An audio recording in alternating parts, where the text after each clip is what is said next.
नमो भगवते वासुदेवाय। श्री लक्ष्मी पतये नमः। प्रेम से बोलिए प्रथम पूज्य गणेश भगवान की जय। श्री हरि विष्णु की जय। लक्ष्मी माता की जय। ग्यारश माता की जय। नमस्कार भक्तगण, भगवान श्री हरि विष्णु की कृपा आप सभी पर बनी रहे। आज हम लोग सुनेंगे उत्पन्ना एकादशी की पावन कथा। सनातन धर्म में जगत के पालनहार भगवान विष्णु को प्रसन्न करने के लिए एकादशी तिथि को शुभ माना जाता है।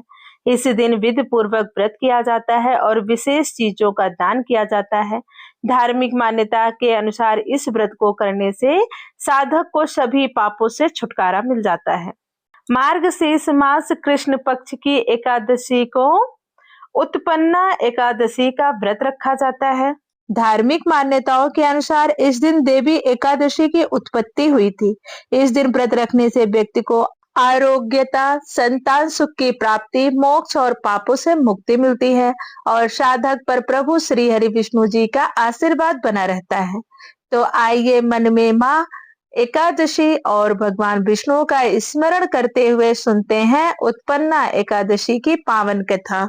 एक बार प्रेम से बोलिए ग्यारश माता की जय। श्री सूत जी महाराज कहते हैं, हे ऋषियों, इस व्रत का वृतांत और उत्पत्ति प्राचीन काल में भगवान कृष्ण ने अपने परम भक्त युधिष्ठिर से कही थी, वही मैं तुमसे कहता हूँ। एक समय युधिष्ठिर ने भगवान से पूछा था कि एकादशी व्रत किस विधि से किया जाता है और उसका क्या फल प्राप्त होता है। उपवास के दिन जो क्रिया की जाती है आप कृपा करके मुझसे कहिए। यह वचन सुनकर भगवान श्री कृष्ण कहने लगे, हे युधिष्ठिर, मैं तुमसे एकादशी के व्रत का महात्म्य कहता हूँ, सुनो। सर्वप्रथम हेमंत ऋतु में मार्गशीर्ष कृष्ण एकादशी से इस व्रत को प्रारंभ किया जाता है। दशमी को सायंकाल भोजन के बाद अच्छी प्रकार से दातून करें ताकि अन्न का अंश मुंह में न रह जाए। रात्रि को भोजन कदापि न करें, ना अधिक बोलें। एकादशी के दिन प्रातः 4 बजे उठकर सबसे पहले व्रत का संकल्प करें। इसके पश्चात शौच आदि से निवृत्त होकर शुद्ध जल से स्नान करें। व्रत करने वाला चोर, पाखंडी, पर स्त्रीगामी, निंदक, मिथ्याभाषी तथा किसी भी प्रकार के पापी से बात न करे। स्नान के पश्चात धूप, दीप, नैवेद्य आदि 16 चीजों से भगवान का पूजन करें और रात को दीपदान करें। रात्रि में सोना या प्रसंग नहीं करना चाहिए। सारी रात भजन कीर्तन आदि करना चाहिए। जो कुछ पहले जाने अनजाने में पाप हो गए हो उनकी क्षमा मांगनी चाहिए। धर्मात्मा पुरुषों को कृष्ण और शुक्ल दोनों पक्षों की एकादशियों को सामान समझना चाहिए।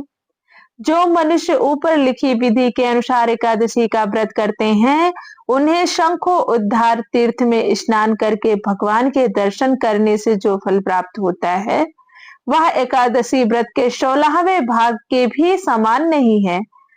व्यातिपात के दिन दान देने का लाख गुना फल होता है। संक्रांति से 4 लाख गुना तथा सूर्य चंद्र ग्रहण में स्नान दान से जो पुण्य प्राप्त होता है वही पुण्य एकादशी के दिन व्रत करने से मिलता है। अश्वमेध यज्ञ करने से 100 गुना तथा 1 लाख तपस्वियों को 60 वर्ष तक भोजन कराने से 10 गुना, 10 ब्राह्मणों अथवा 100 ब्रह्मचारियों को भोजन कराने से 1000 गुना पुण्य भूमिदान करने से होता है। इससे 1000 गुना पुण्य कन्या दान से प्राप्त होता है।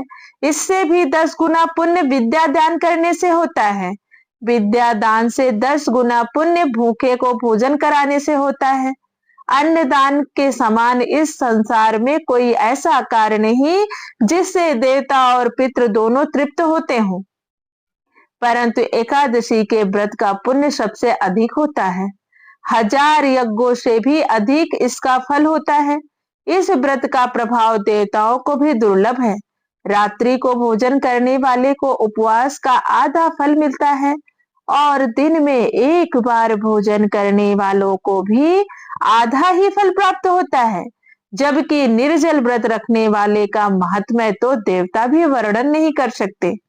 युधिष्ठिर कहने लगे, हे भगवान, आपने हजारों यज्ञ और लाख गौदान को भी एकादशी व्रत के बराबर नहीं बताया, सो यह तिथि सब तिथियों में उत्तम कैसे हुई, कृपया बताने का कष्ट कीजिए।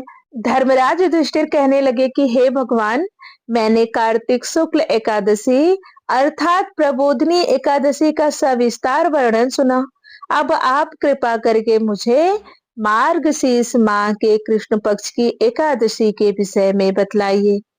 इस एकादशी का क्या नाम है तथा इसके व्रत का क्या विधान है, इसकी क्या विधि है, इसका क्या महत्व है और इसको करने से किस फल की प्राप्ति होती है। कृपया करके आप यह सब विधान पूर्वक मुझसे कहिए। भगवान कहने लगे, हे युधिष्ठिर, सतयुग में मुर नाम का एक दैत्य उत्पन्न हुआ। वह बड़ा बलवान और भयानक था। उस प्रचंड दैत्य ने इंद्र, आदित्य, वसु, वायु, अग्नि आदि सभी देवताओं को पराजित करके भगा दिया। तब इंद्र सहित सभी देवताओं ने भयभीत होकर भगवान शिव से सारा वृतांत कहा और बोले, हे कैलाशपति, मुर दैत्य से भयभीत होकर सब देवता मृत्यु लोक में फिर रहे हैं। तब भगवान शिव ने कहा, हे देवताओं, तीनों लोकों के स्वामी, भक्तों के दुखों का नाश करने वाले भगवान विष्णु की शरण में जाओ, वे ही तुम्हारे दुख को दूर कर सकते हैं। शिव जी के ऐसे वचन सुनकर सभी देवता क्षीर सागर में पहुंचे। वहां भगवान को शयन करते देख हाथ जोड़कर उनकी स्तुति करने लगे कि हे देवताओं द्वारा स्तुति करने योग्य प्रभु, आपको बारंबार नमस्कार है। देवताओं की रक्षा करने वाले मधुसूदन, आपको नमस्कार है। आप हमारी रक्षा करें। दैत्यों से भयभीत होकर हम सब आपकी शरण में आए हैं। आप इस संसार के कर्ता, माता पिता, उत्पत्ति और पालन करता, साथ ही संहार करने वाले हैं। सबको शांति प्रदान करने वाले हैं। आकाश और पाताल भी आप ही हैं। सबके पितामह ब्रह्मा, सूर्य, चंद्र, अग्नि, सामग्री, होम, आहुति, मंत्र, तंत्र, जप, यजमान, यज्ञ, कर्म, कर्ता, भोक्ता भी आप ही हैं। आप सर्वव्यापक हैं। आपके सिवा तीनों लोकों में चर तथा अचर कुछ भी नहीं है। हे भगवान, दैत्यों ने हम सबको जीतकर स्वर्ग से भ्रष्ट कर दिया है और हम सब देवता इधर उधर भागे भागे फिर रहे हैं। आप उन दैत्यों से हम सबकी रक्षा करें। इंद्र के ऐसे वचन सुनकर भगवान विष्णु कहने लगे कि हे इंद्र, ऐसा मायावी दैत्य कौन है जिसने सब देवताओं को जीत लिया है? उसका नाम क्या है? उसमें कितना बल है और किसके आश्रय में है तथा उसका स्थान कहाँ है? यह सब मुझसे कहो। भगवान के ऐसे वचन सुनकर इंद्र बोले, भगवान, प्राचीन समय में एक नाड़ी जंग नामक राक्षस था। उसके महापराक्रमी तथा लोक विख्यात मुर नाम का एक पुत्र हुआ। उसकी चंद्रावती नाम की नगरी है। उसी ने सब देवताओं को स्वर्ग से निकाल वहां अपना अधिकार जमा लिया है। उसने इंद्र, अग्नि, वरुण, यम, वायु, ईशान, चंद्रमा, नैऋत आदि सब के स्थान पर अधिकार कर लिया है। सूर्य बनकर स्वयं ही प्रकाश करता है, स्वयं ही मेघ बन बैठा है और सबसे अजय है।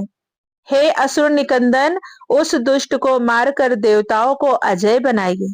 यह वचन सुनकर भगवान ने कहा, हे देवताओं, मैं शीघ्र ही उसका संहार करूंगा। तुम चंद्रावती नगरी जाओ। इस प्रकार कहकर भगवान सहित सभी देवताओं ने चंद्रावती नगरी की ओर प्रस्थान किया। उस समय जब दैत्य मुर सेना सहित युद्ध भूमि में गरज रहा था, उसकी भयानक गर्जना सुनकर सभी देवता भय के मारे चारों दिशाओं में भागने लगे। जब स्वयं भगवान रणभूमि में आए तो दैत्य उन पर भी अस्त्र शस्त्र आयुध लेकर दौड़े। भगवान ने उन्हें सर्प के समान अपने बाणों से बीग डाला। बहुत से दैत्य मारे गए, केवल मुर बचा रहा। वह अविचल भाव से भगवान के साथ युद्ध करता रहा। भगवान जो भी तीक्ष्ण बाण चलाते, वह उसके लिए पुष्प सिद्ध होता। उसका शरीर छिन्न भिन्न हो गया, किंतु वह लगातार युद्ध करता रहा। दोनों के बीच मल्ल युद्ध भी हुआ। 10,000 वर्ष तक उनका युद्ध चलता रहा। तत्पश्चात श्री विष्णु ने दैत्य सेना पर चक्र का प्रहार किया। उससे छिन्न भिन्न होकर सैकड़ों योद्धा मौत के मुख में चले गए। इसके बाद भगवान मधुसूदन बद्रिकाश्रम को चले गए। वहां सिंहावतो नाम की गुफा थी जो 12 योजन लंबी थी। पांडुनंदन उस गुफा में एक ही दरवाजा था। भगवान विष्णु उसी गुफा में जाकर विश्राम करने लगे अर्थात सो गए। दानव मुर भी भगवान को मारने के लिए उनके पीछे पीछे लगा रहा। वह भी उसी गुफा के पास पहुंच गया जहां भगवान विष्णु विश्राम कर रहे थे। वहां पहुंचकर उसने भी उसी गुफा में प्रवेश किया। वहां भगवान विष्णु को सोते देख उसे बड़ा हर्ष हुआ। उसने सोचा यह दानवों को परेशान करने वाला देवता अर्थात भगवान विष्णु आज ये सो रहा है, इसे मैं निसंदेह यहीं पे मार डालूंगा। युधिष्ठिर, दानव का इस प्रकार विचार करते ही भगवान विष्णु के शरीर से एक कन्या प्रकट हुई जो बड़ी ही रूपवती, सौभाग्यशालिनी तथा दिव्य अस्त्र शस्त्रों से युक्त थी। वह भगवान के तेज के अंश से उत्पन्न हुई थी। उस कन्या का बल और पराक्रम महान था। युधिष्ठिर, दानव राज मुर ने उस कन्या को देखा। कन्या ने युद्ध का विचार करके दानव के साथ युद्ध करने के लिए याचना की। युद्ध छिड़ गया। कन्या सब प्रकार की युद्ध कला में निपुण थी। वह मुर नामक महान असुर उसके हुंकार मात्र से राख का ढेर हो गया। दानव के मारे जाने पर भगवान जाग उठे। उन्होंने दानव को धरती पर पड़ा देख पूछा, मेरा यह शत्रु अत्यंत उम्र और भयंकर था, किसने इसका वध किया है? कन्या बोली, प्रभु आपके ही प्रसाद से मैंने इस महादैत्य का वध किया है। श्री भगवान ने कहा, कल्याणी, तुम्हारे इस कर्म से तीनों लोकों को मुक्ति और देवता आनंदित हुए हैं। अतः तुम्हारे मन में जैसी रुचि हो उसके अनुसार मुझसे कोई वर मांगो। देव दुर्लभ होने पर भी वह वर मैं तुम्हें दूंगा, इसमें तनिक भी संदेह नहीं है। वह कन्या साक्षात एकादशी ही थी। उसने कहा, प्रभु यदि आप मुझसे प्रसन्न हैं तो मैं आपकी कृपा से सब तीर्थों में प्रधान, समस्त पापों का नाश करने वाली तथा सब प्रकार की सिद्धि देने वाली देवी हूँ। जनार्दन, जो लोग आप में भक्ति रखते हैं, मेरे दिन को उपवास करेंगे, उन्हें सब प्रकार की सिद्धि प्राप्त हो। माधव, जो लोग उपवास, नष्ट अथवा एक भुक्त करके मेरे व्रत का पालन फिर करें, उन्हें आप धन, धर्म और मोक्ष प्रदान कीजिए। श्री विष्णु बोले, कल्याणी, तुम जो कुछ कहती हो वह सब पूर्ण हो। भगवान श्री कृष्ण कहते हैं, युधिष्ठिर, ऐसा वर पाकर महाव्रता एकादशी बहुत प्रसन्न हुई। प्रेम से बोलिए भगवान श्री हरि विष्णु की जय, माँ लक्ष्मी की जय, सभी देवी देवताओं की जय, तुलसी मैया की जय।